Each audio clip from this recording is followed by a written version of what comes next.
Red Voyage News, splashing the check-in. Thank you for tuning in. Florida man. Florida man. The Florida man strikes again. Shoots himself while showing off gun and bar. 28-year-old Carlos Tuifua. I don't know how you pronounce his name. Sorry if I pronounced your name wrong. But he's an idiot. He got arrested. What happened was he purchased a new gun. He wanted to show it off at the local Irish pub that he goes to.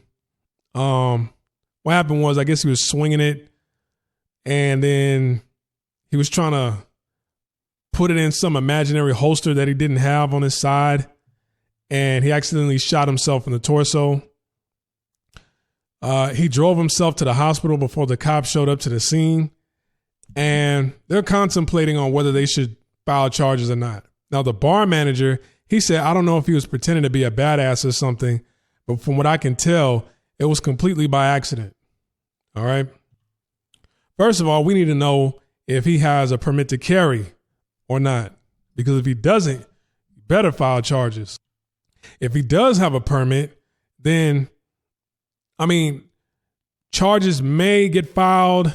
It may or not get filed based off brandishing a weapon when there isn't a threat, when your life is not in danger.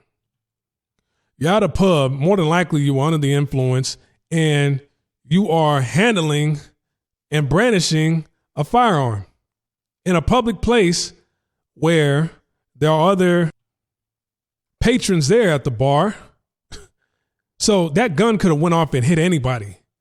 Bullets don't have no name. Thank God it hit him. It hit the dumbass who was handling it at the time.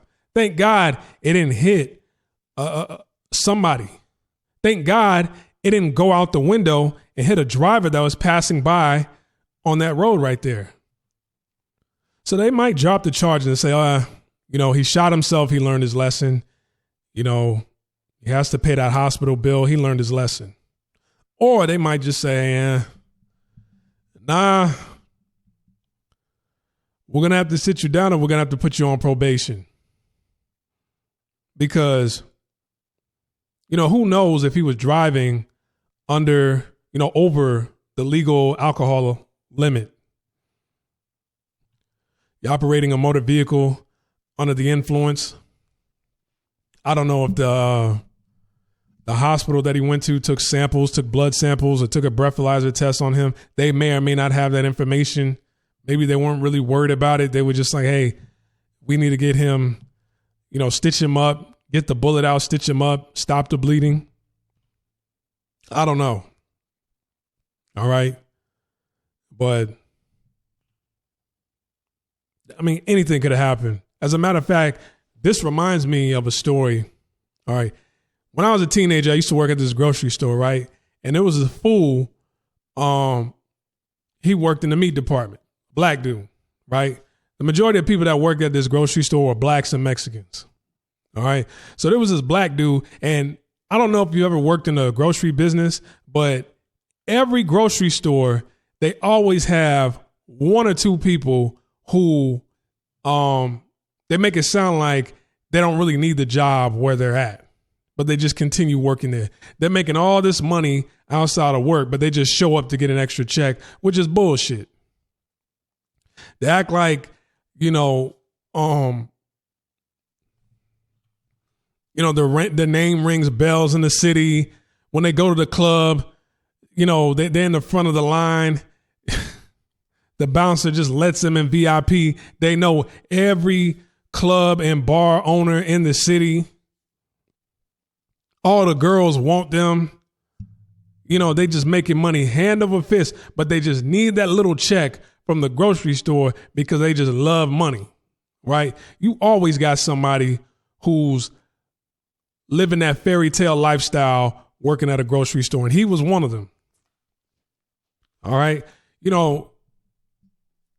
Where I'm from, there's some street legends, and he would drop, a lot of these legends, he would drop their names. Oh, yeah. I was at the club last night with whoop-de-whoop-de-whoop-de-whoop-de-whoop.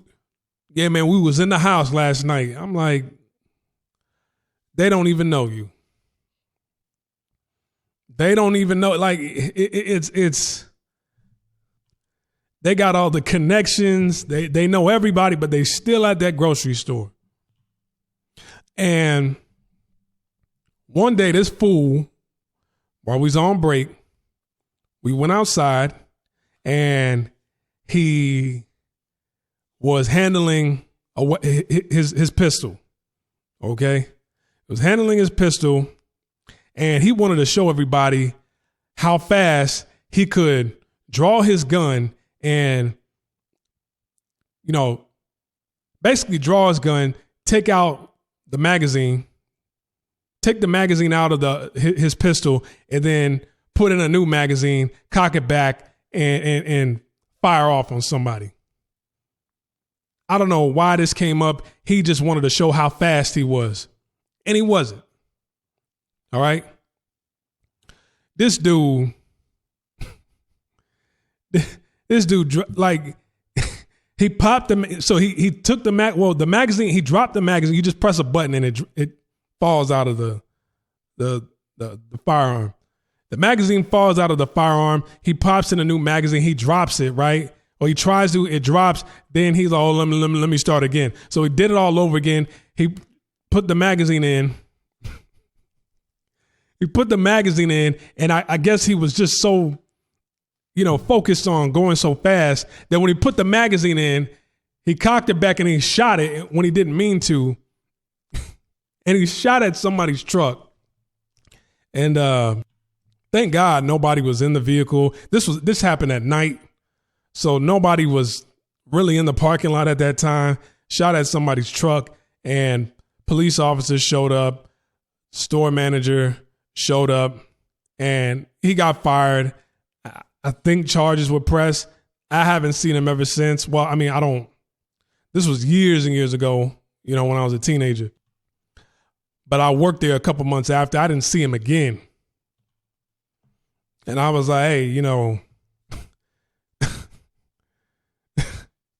I just shook my head and laughed, at the whole situation. But I was like, hey, man, don't feel sorry for him. I mean, he's making money hand over fist. He didn't need this job anyway. I'm like, he didn't need this job. According to him, he didn't need this job anyway. All right. Do not brandish a firearm unless your life is in danger. And please go to gun safety training classes. As you can see, it's needed out here, especially in America. Much needed.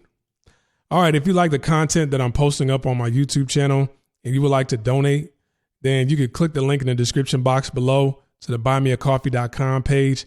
It'll redirect you to this page right here. Hover over the support tab and you can quote unquote buy me a coffee, which means make a donation.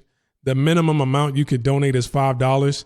If you're interested in knowing how foreigners are treated while traveling and living abroad, doesn't mean that you're interested on living abroad. You just want to support and, you want to be entertained and, here's some real deep stories.